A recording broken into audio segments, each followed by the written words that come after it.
In 1924, Adolf Hitler wrote Mein Kampf, My Struggle, a book filled with hatred. Its last passage is this fanatical cry: a state that refuses racial contamination will inevitably dominate the world.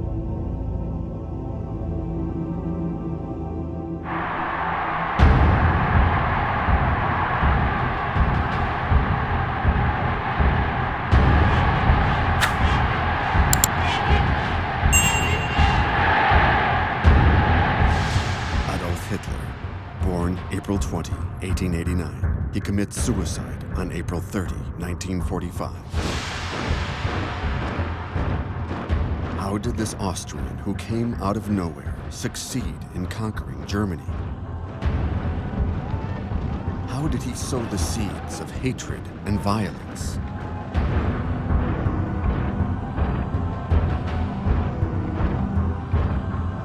And how did Hitler and the Nazis drag the world into the apocalypse?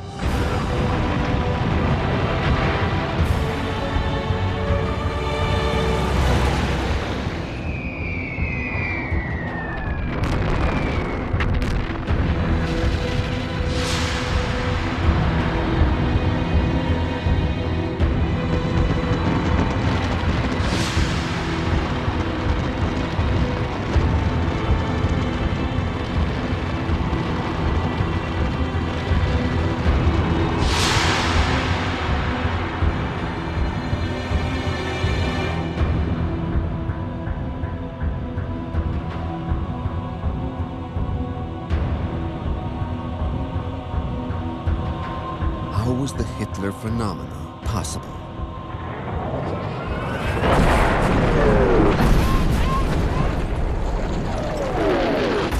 In Mein Kampf, Hitler writes, "The First World War was the most unforgettable and most sublime moment in my earthly existence."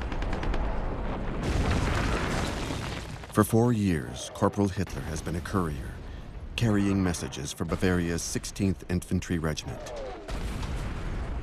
He runs from trench to trench, delivering the soldiers their orders. It's a dangerous assignment. He is decorated with the Iron Cross. He will always wear his Iron Cross underneath his Nazi Party insignia.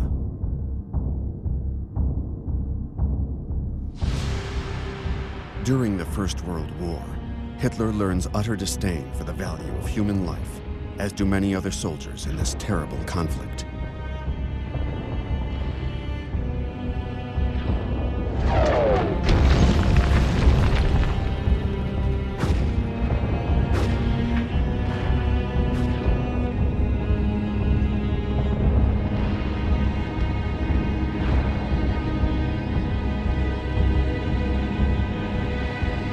Hitler gradually becomes a fanatical nationalist.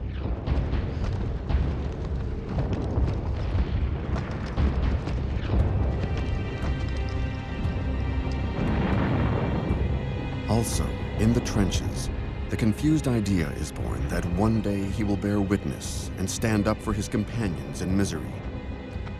In other words, get into politics. Hitler will always know how to effectively exploit his camaraderie with fellow war veterans, as he does 15 years later in this speech to workers at the Siemens factory.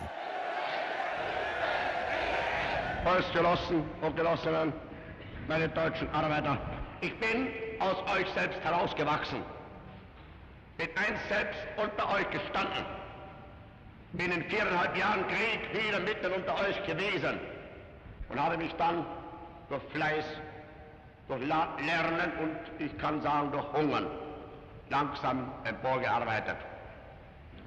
In meinem innersten Wesen bin ich immer das geblieben, was ich vorher war. A succession of events would accelerate his political engagement. On the night of October 13, 1918, a gas shell attack makes him temporarily blind. He is evacuated to a field hospital and then to Germany. Meanwhile, at the front, the Germans are pushed back. and many are taken prisoner.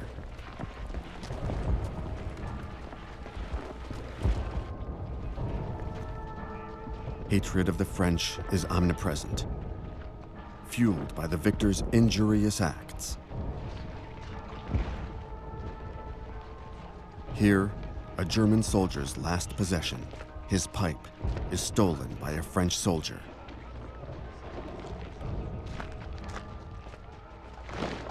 Prisoners, the soldiers of the Kaiser, German Emperor Wilhelm II, try to maintain their dignity as they're marched through the same French and Belgian villages they've laid waste to over the last 4 years. The rest of the German army begins its retreat in good military order with its weapons. These soldiers will keep the bitterness of a defeat that is portrayed by extreme right-wing propagandists as being caused by Germany's unpatriotic elements, those who negotiated with the enemy. At this moment, an event occurs in Hitler's life that he will always consider a turning point.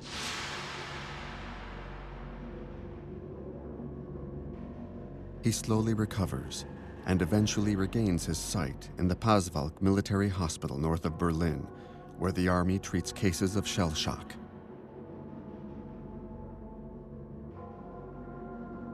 Hitler recounts that when he learned of the emperor's abdication, the end of the German monarchy in favor of a republic, and the armistice of November 11, 1918 that marked Germany's defeat, he heard an inner voice.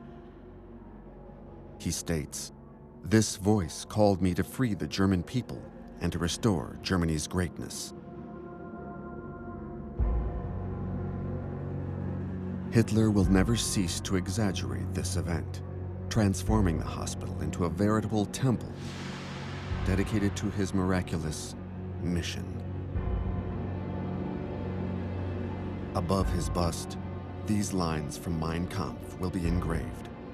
And so it was that I decided to go into politics. To this hallucination, Hitler will add his obsession. For him, the German eagle was stabbed by the Jews. In Mein Kampf, he writes, "If we had just once during the war used poison gas on 12 or 15,000 of those Hebrew corruptors of the people, the sacrifice of millions of men would not have been in vain." Already at the end of 1916, the heads of the Imperial Army, Field Marshal Hindenburg and his adjutant, General Ludendorff, in an ill-considered ultra-nationalist gesture, ordered an account of the Jewish soldiers suspected of unpatriotic behavior.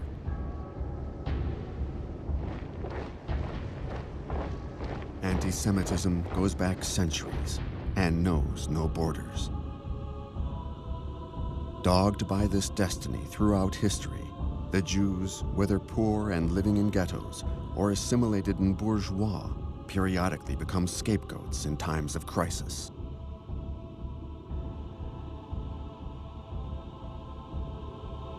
In Russia, at the beginning of the 20th century, they have been victims of pogroms, massacres. Many who fled the persecution settled in Germany. The big question is, did Hitler himself have Jewish blood?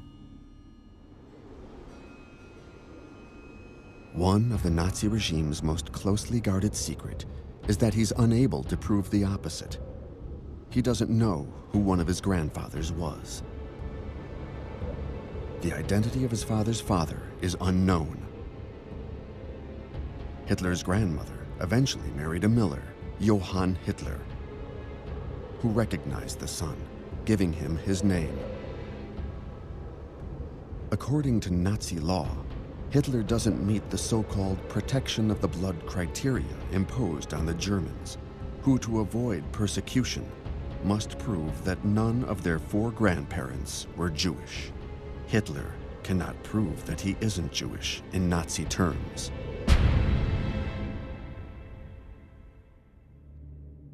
April 20, 1889, Adolf Hitler is born to a Catholic family in what is then the Austro-Hungarian Empire in Braunau am Inn, a small town on the border with the German Empire.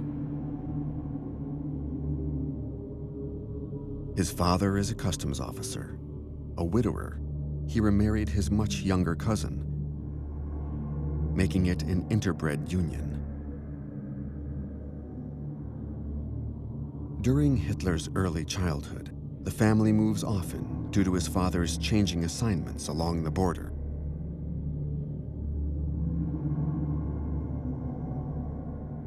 A model student during primary school, at 8, he is an altar boy in this monastery. He sings and admires the priest's self-sacrifice and sense of mission. He notices a strange cross upon the monastery's pediment. It prefigures the swastika, which will become the Nazi emblem. Hitler will always remember the monastery's cross, as if it were a portent of his destiny.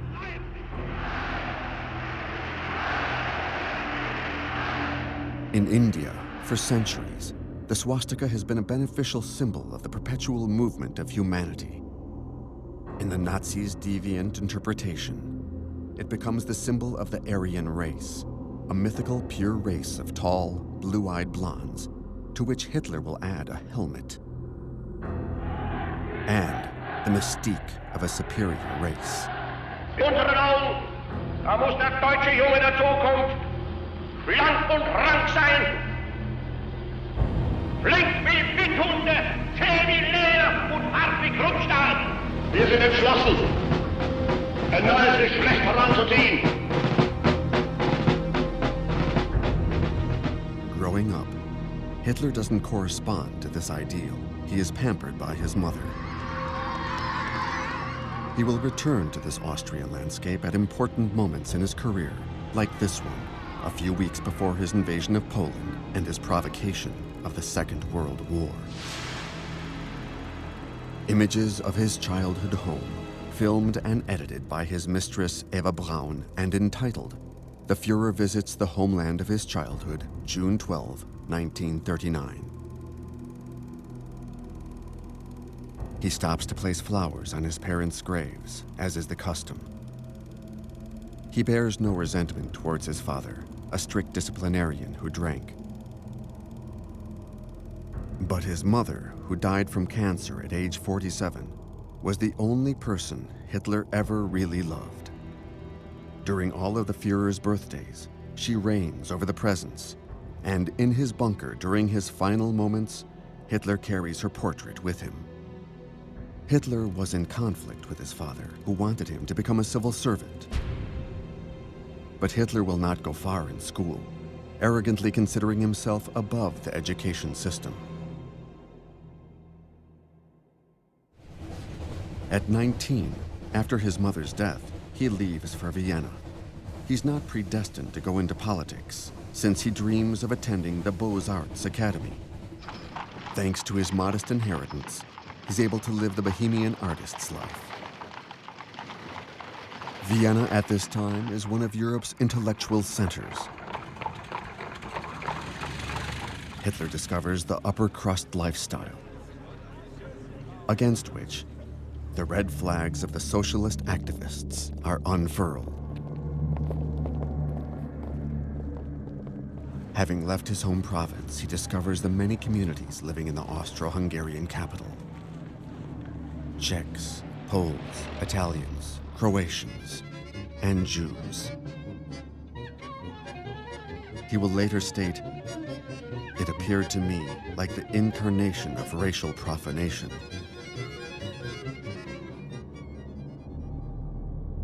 He makes a try at the Beaux-Arts entrance exam that he barely prepares for because despite all his ambition, he has little courage.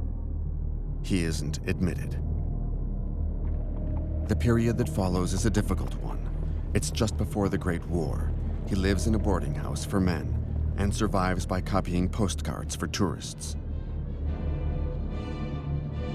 With the little money he earns, he attends the opera to hear Wagner, which, as a friend recounts, sends Hitler into a trance. Hitler, whose everyday life is mediocre at best, dreams of these heroes of Germanic legend. One of his favorite operas is Rienzi, in which a young warrior takes on the mission of saving his people.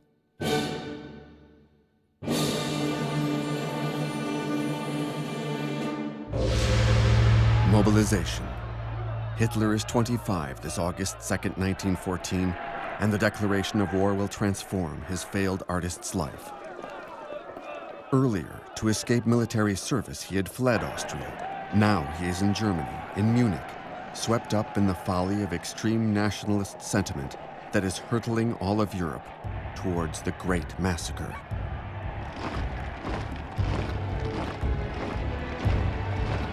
Hitler has been identified in the midst of the crowd, enthusiastically welcoming the declaration of war. This photo will reappear opportunely during the 1932 election campaign. The Nazis make sure it's widely viewed. Their adversaries will denounce it as a photo montage.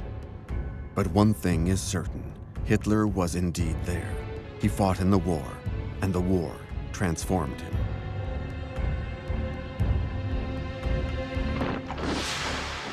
After 4 years with his regiment, he returns to Munich, to a Germany in the throes of revolution.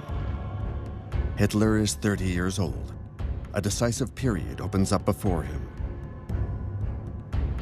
Above all, he wants to remain in the army, which guarantees order and stability for the new regime of the Social Democrat president, Friedrich Ebert. The young republic must deal with the Marxist revolutionary movement, the Spartacus League, who are trying to seize power like the Bolsheviks did in Russia 2 years before.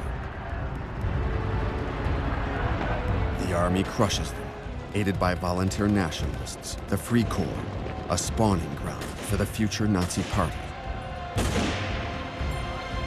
Hitler serves in the army with great zeal. His primary goal is to keep a roof over his head and keep his mess kit, for which he'll stoop to anything. He becomes a provocateur, an informer, denouncing comrades he suspects of being Reds.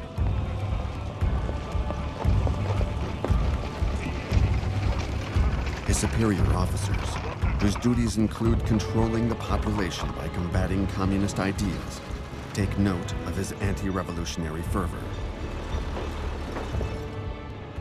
They give Hitler a mission: the political re-education of returning German soldiers and prisoners of war.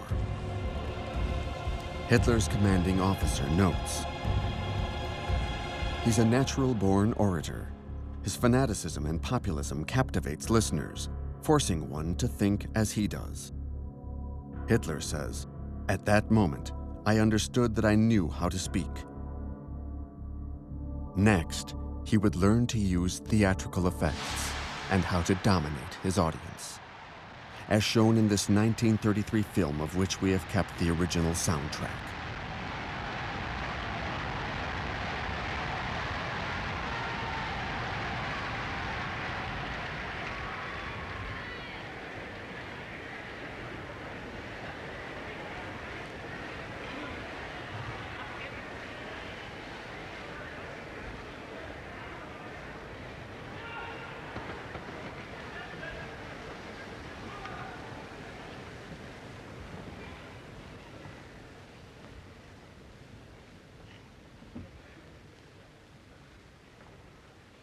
From his beginnings, Hitler knew how to escalate intensity and to feed his listeners exactly what they wanted to hear.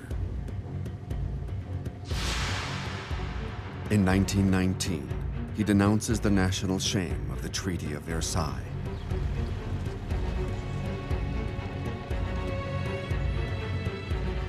After months of discussions among themselves, the victors, above all France, England, and the United States, impose harsh peace terms on Germany, as if it alone were responsible for the massive carnage. The Treaty of Versailles, signed on June 28, 1919, condemns Germany to pay enormous reparations, which will create a great burden on the economy and will become a central issue in Germany's popular grievances. Germany also sees 13% of its territories and 1/10 of its population amputated.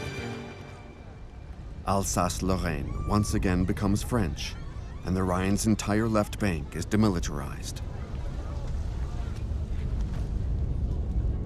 A German film of the period denounces the carving up of the national territory. The worst is the separation of East Prussia from Germany to reconstitute Poland, partitioned in the 18th century, giving it access to the sea. The Polish corridor will be the issue that ultimately leads to the Second World War. For many Germans, the Allies' condition that paramilitary anti-revolutionary forces be disarmed adds insult to injury. They witness the destruction of their submarines,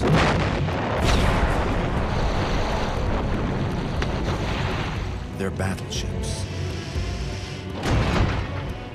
and their air force. Germany's army is reduced to 100,000 men.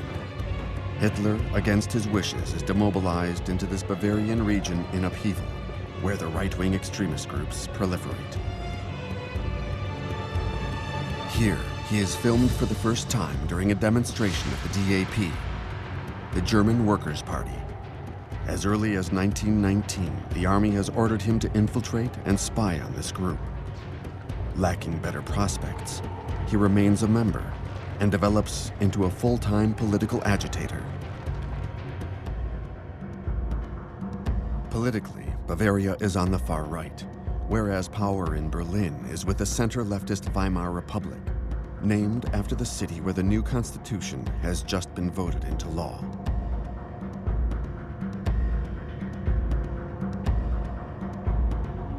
Hitler, transformed into a dyed-in-the-wool Bavarian, howls with the wolves against the November criminals, the signatories of the armistice and of the shameful Versailles Diktat.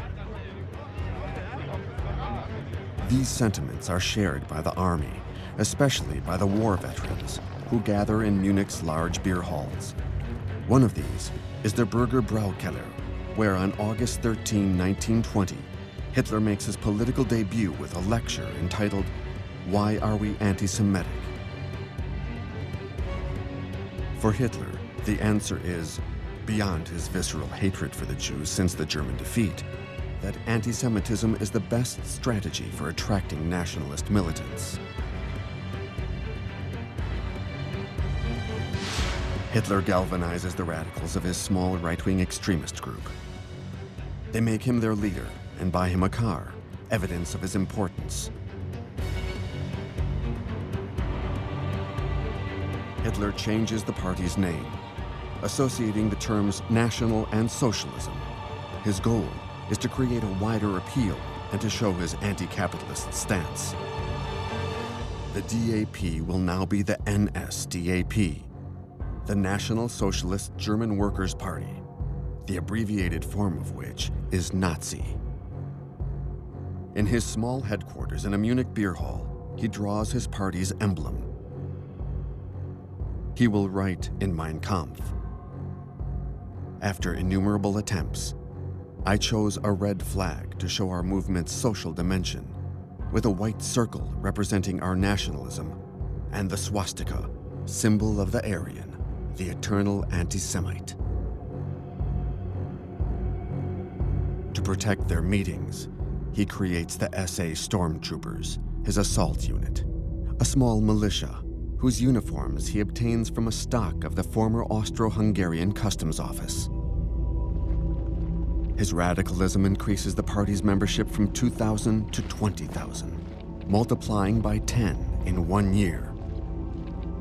He succeeds thanks to the help of a racist sect, the Thule Society, named for a legendary Nordic kingdom.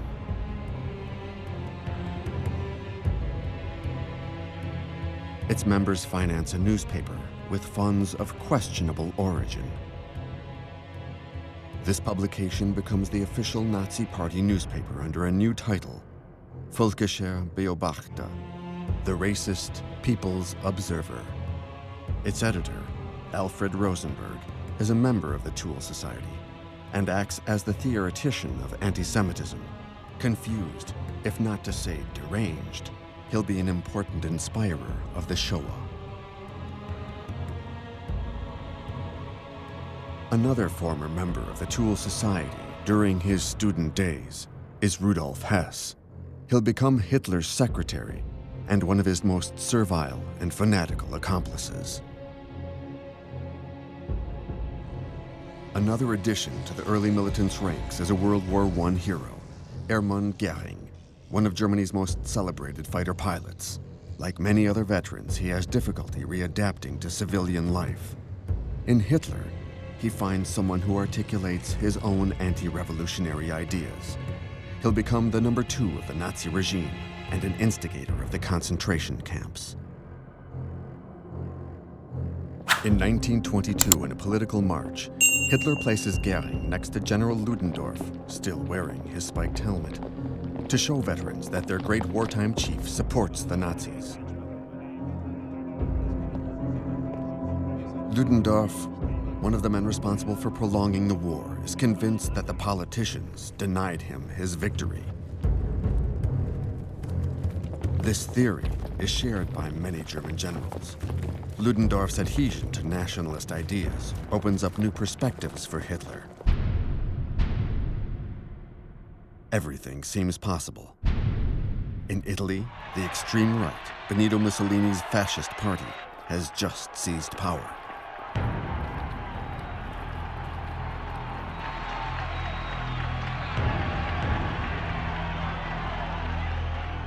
Will the German Mussolini be Hitler? 1923 will be the decisive year.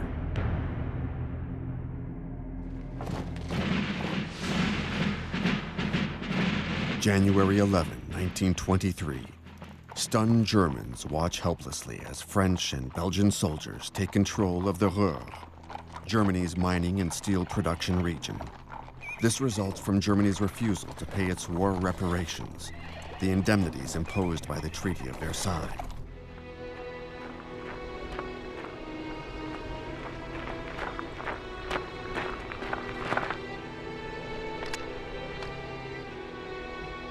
The French and Belgians are taking payment directly in the form of coal.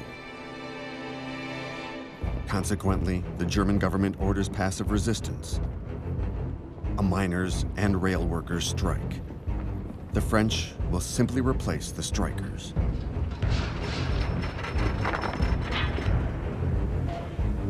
No coal is left for the Germans. The situation becomes dangerously tense. On March 10, 1923, a French officer, Lieutenant Pierre Coulpin, of the 17th Infantry Battalion, is assassinated. His coffin travels home through towns, and French officers slap any Germans who don't remove their hats.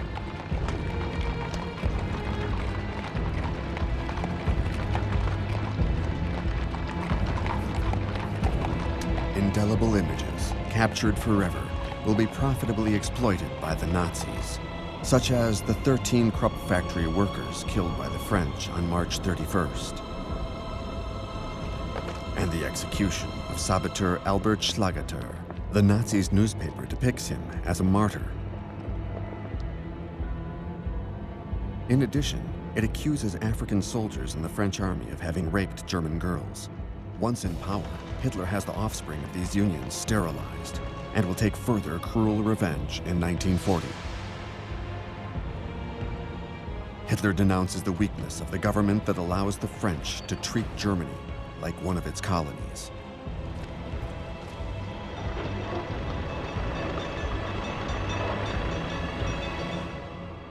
Germans are cold. Germans are hungry.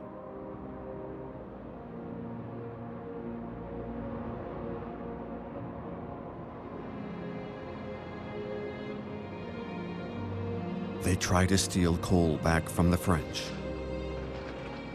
The Weimar Republic must import its coal and pay the striking miners. These enormous expenses prompt the mint to begin printing huge quantities of new money. The mark depreciates dramatically, One day, Germans are paying 1 billion marks for a kilo of potatoes, and the next day, 460 billion for a loaf of bread.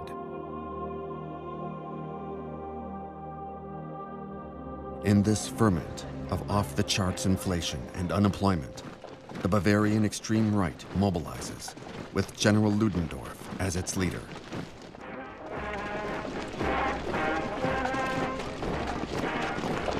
Thanks to Ludendorff, Hitler manages to unite all the veterans groups embittered by the defeat.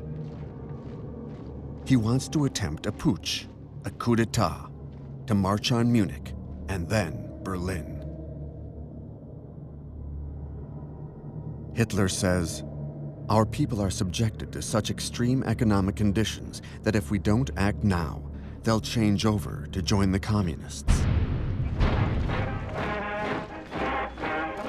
Thanks to their accomplices in the army, the Nazis succeed in procuring guns. However, after hesitating, the army and police decide to remain loyal to the legal government. For Hitler in Munich, all seems lost. But he holds on to the wild fantasy that he and Ludendorff can still bring the population along with them. So he orders his troops to advance on the threatening police barricades. The two camps are face to face, with Hitler in his white coat in the middle. In fact, this is a Nazi photo montage intended to fabricate the myth of Hitler's courage. In reality, he was cringing behind a bodyguard who was killed in the shooting, for the police opened fire, putting an end to Hitler's 1923 putsch. 10 years later, after taking power, Hitler will institute a funeral celebration resembling a Nordic pagan rite every November 9th in commemoration of the 14 Nazis killed during the putsch attempt. Their names are called out every year. In response, thousands of Nazis and Hitler youth shout, "Present." Andrea, Pauline, Klaus von Pape. Hitler has a mausoleum built in Munich, and Germans are obliged to parade through it, their arms raised in memory of those Hitler calls the November martyrs. They must salute the mausoleum when strolling past it, even on bicycle. Further exploiting the putsch myth, Hitler creates yet another grandiose Nazi ceremony, the bloody flag. At each year's party congress in Nuremberg, he takes the sacred, blood-stained relic of the putsch, and with exaggerated and forceful movements, he touches it to the new Nazi army battalion's flags, as if to consecrate them. This quasi-mystical celebration is part and parcel of the Nazis' science of falsifying history. In fact, Hitler had badly prepared his putsch, improvised and haphazard. He showed himself to be impulsive, ignoring the possible consequences. All of these staged ceremonies occult a fiasco which could have put an end to the Nazi adventure. For the putsch failed. Hitler was arrested, and the National Socialist Party banned.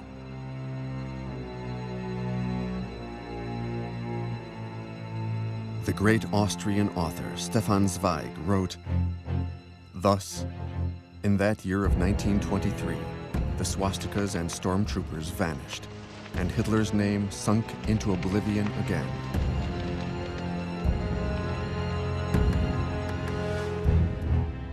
Three months after Hitler's arrest, the trial of the putschists opens in Munich. Hitler is accused of high treason and the murder of 4 police officers, crimes punishable by the death penalty. Ludendorff, who has not even been incarcerated, arrives at the trial in a luxury car with his attorneys. He is freed without further ado, out of respect for his glorious past, and because he continues to have influential supporters. he will be acquitted. Hitler, who has threatened to kill himself, now realizes that the court is not as hostile as he thought. He draws on all his oratory talents, launching his usual fiery invective towards the government and the Jews. The trial becomes an unexpected pulpit, the judges becoming more and more sympathetic, and the public thronging to get in. As a result, the verdict is much less severe than Hitler feared. He's condemned to 5 years in a relatively comfortable cell, with a view of the countryside. The conditions of his imprisonment resemble a stay in a hotel, in that he is free to receive Nazi sympathizers at any time of the day. One supporter even brought a laurel crown for the man he calls the incarnation of the nation's ardent desire. Hitler is free to receive any news publications he wants, and he even begins reading Marx.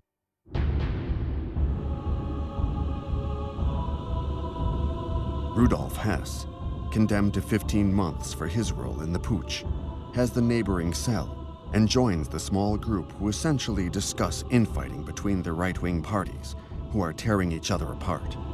Hitler's return is becoming a necessity. His accomplices on the outside devise a strategy to have his release brought forward. Hitler realizes he'll soon be freed, and he feels the need to expound his singular view of life and his political principles. He dictates his book to Rudolf Hess, who types it on a machine provided by a banker, and on paper brought by Winifred Wagner, the daughter-in-law of Hitler's idolized composer. Like Wagner, Winifred is a racist and deeply admires her good friend Adolf.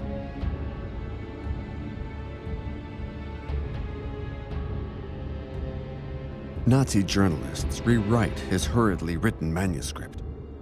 Hitler wants to name the book 4.5 years of struggle against lies, foolishness, and cowardice. But this title is considered too long and is changed to Mein Kampf, My Struggle. Even rewritten, the book remains unreadable. And yet, it contains Hitler's entire worldview, and the Nazis will make it their new Bible.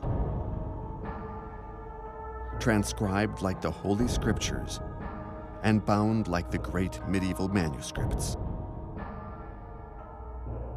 Hitler rants about the struggle of the master race, the tall, blonde, Aryan Germanic race, the necessary conquest of its living space, the eradication of communism, and the crushing of France and the Jews, who, in Hitler's eyes, do not even belong to the human species.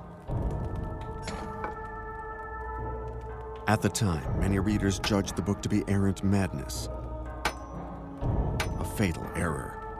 On the contrary, it should have been read carefully and taken seriously, for it's at the root of the deaths of 50 million human beings.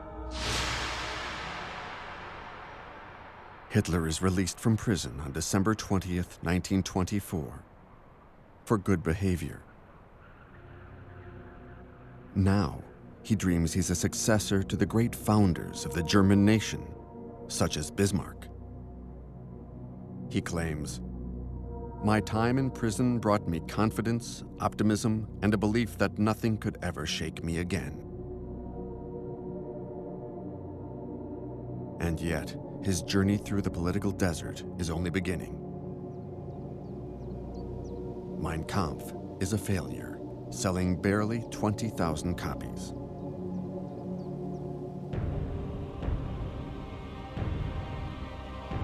Hitler spends much of his time in a Bavarian mountain village, Berchtesgaden, where he rents a small chalet.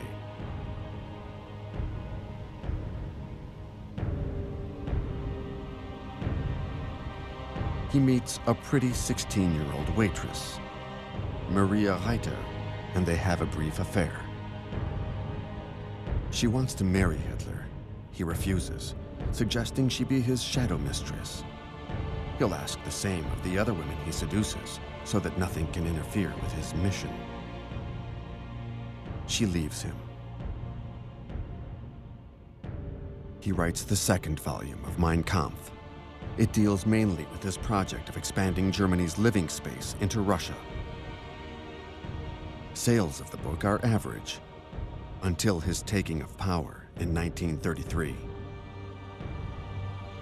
When Hitler does take power, Mein Kampf will almost be required reading, the German state offering it to couples as a wedding gift.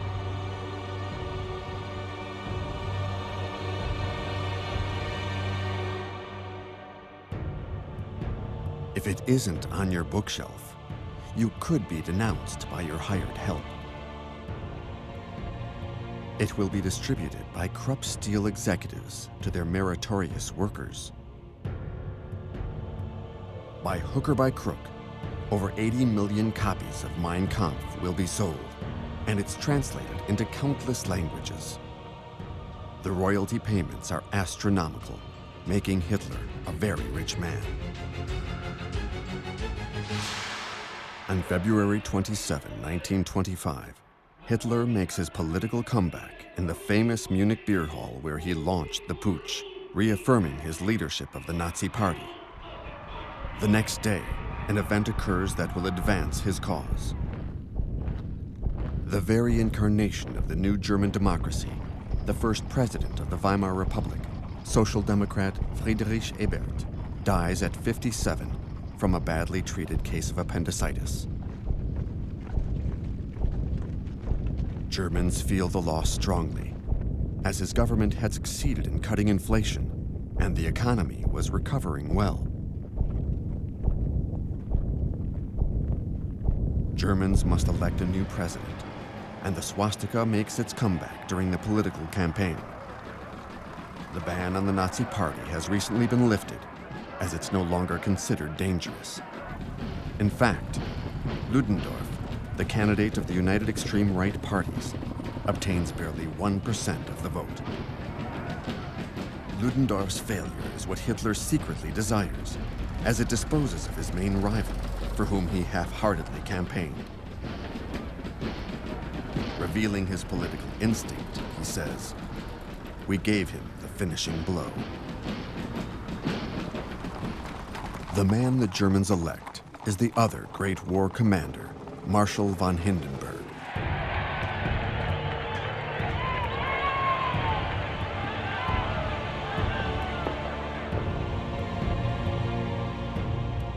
In 1870, as a young officer, he was present at the proclamation of the Second German Empire in Versailles' Hall of Mirrors.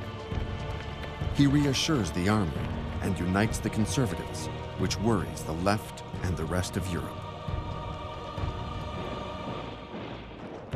Hitler will lie in wait. The Nazi Party succeeds in spreading its cancer throughout Germany, its membership reaching 170,000.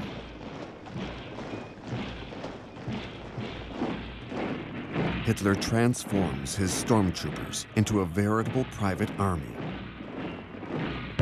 They are younger and younger, but let there be no mistake. This paramilitary order is composed of brutal fanatics, killers.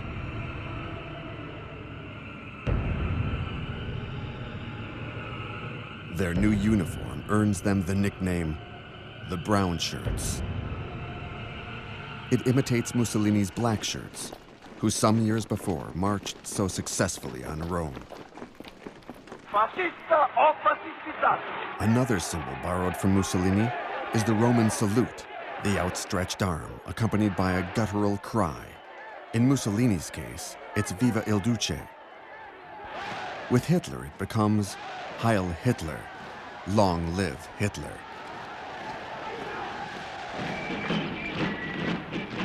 The SA uniform is created by a select team of German designers.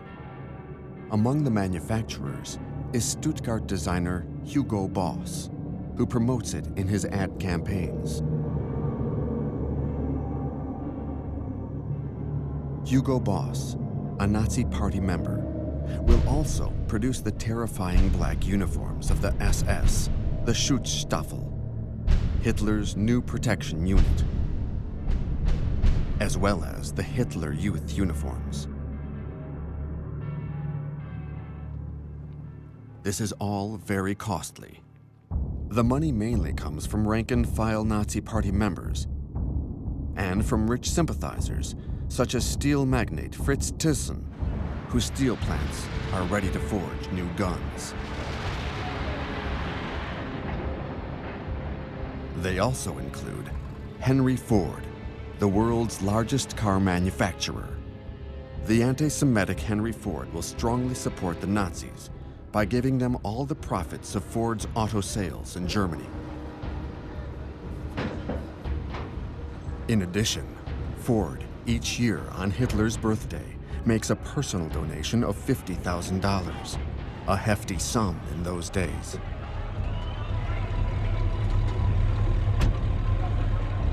Ford will be the first foreigner the Nazis decorate with the Order of the German Eagle.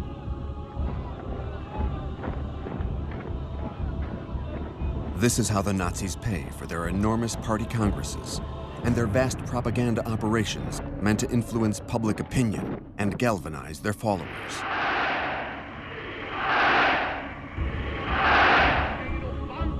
The Nazi banner proclaims, Deutschland erwache, Germany awaken.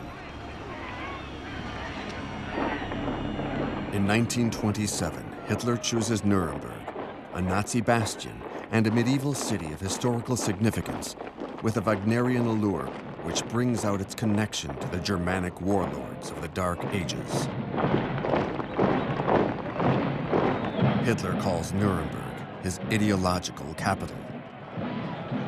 He also wants to highlight the party's submission to the Führer, its leader. This personality cult will be enhanced through the work of his personal photographer, Heinrich Hoffmann.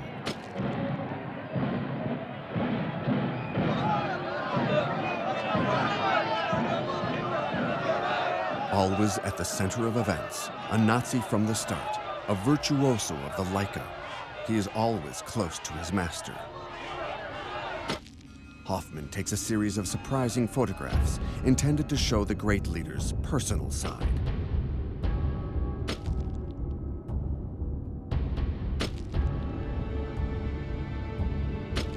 To win over female voters, as far as the Nazis can grasp their preferences.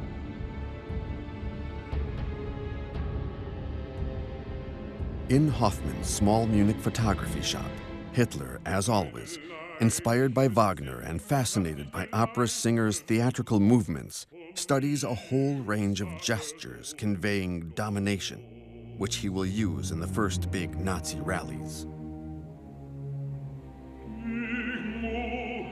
Hitler states, "The masses are feminine and stupid. Only emotion and hatred can keep them under control."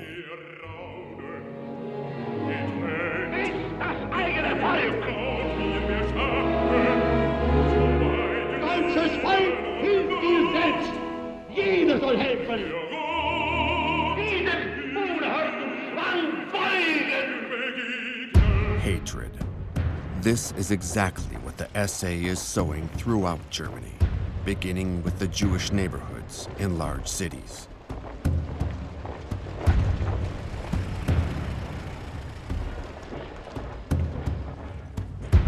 In what is still a peaceful society, Stefan Zweig is a witness to the birth of violence. He writes, "It was the fascist method, but in the German style, carried out with military precision. At the blow of a whistle, the SA would leap from the trucks with lightning speed, beat people up with their billy clubs, and at the sound of another whistle blow, they would jump back into their trucks and race away as fast as they had come."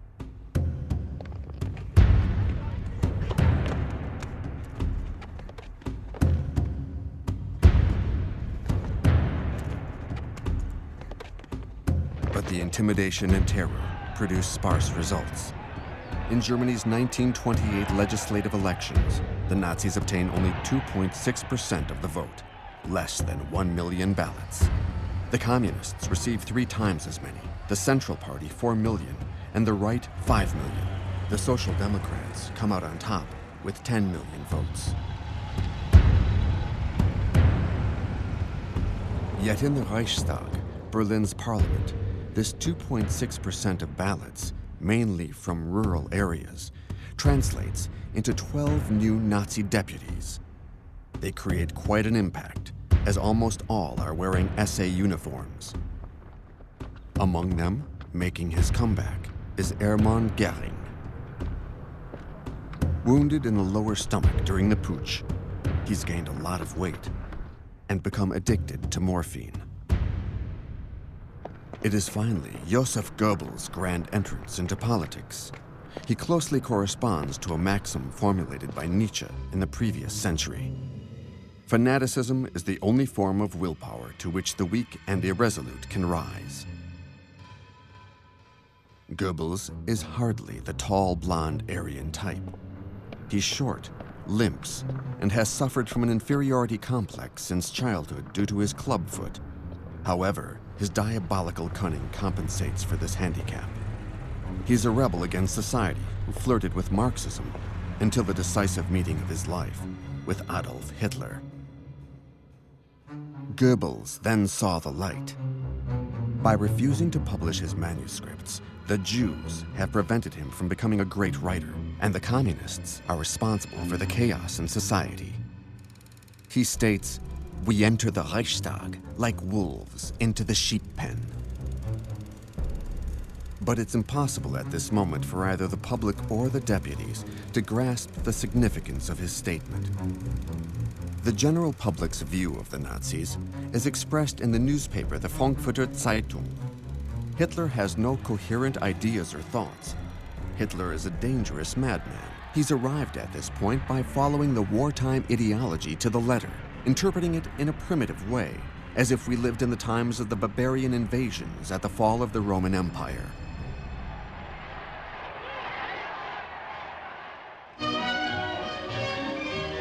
Germany is not worried. It would surely take a major catastrophe for Hitler to have any future in politics. Historian Ian Kershaw writes, "Without the Great Depression, without the crash of 1929, without the disintegration of the bourgeoisie, the liberals, and the conservatives, Hitler would have remained a nutcase on the political sidelines." But Hitler will never abandon his mission. Wir haben ein Ziel uns gewählt und verbessern es von Nacht von euch selbst bloß bis ins Grab hinein.